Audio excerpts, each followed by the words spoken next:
Yes, what I've been talking about, why Ugandans and the likes of Dar es Salaam, not Dar es Salaam, but DRC, will eventually prefer to use Dar es Salaam port instead of Mombasa port.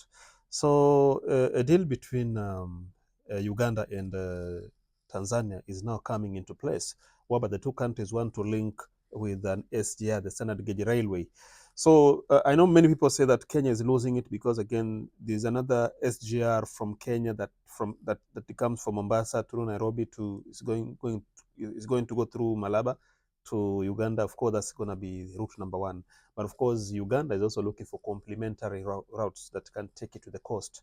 That's why they want to still access Dar es Salaam port. So it's because also one Kenya also dragged a lot during Uhuru's regime, whereby Uhuru just ended the SGR. Apparently, people claim that he ended it in his one of his chambers in his plots in Naivasha.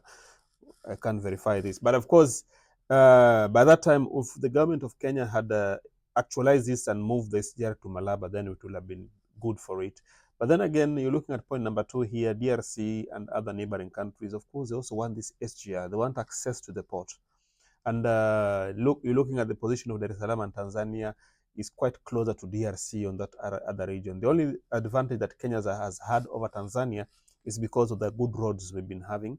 And of course, Mombasa port is a bit efficient in terms of speed. But Dar es Salaam has also been trying to speed up in terms of processing and the clearance of goods from the port.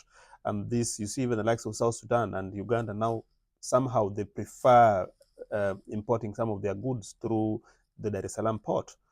So with this new development of the new SGR line, again, it's going to complicate for Mombasa. And now Mombasa is not going to enjoy that monopoly it was enjoying because I think over years, Kenya has really abused Uganda in terms of imports.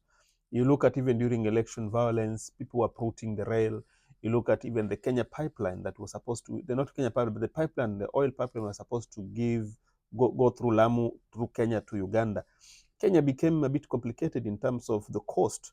People began buying lands where this pipeline was going to pass so that they can be compensated. But Tanzania offered them free land, but of course with better deal. So now they move the pipeline to the south.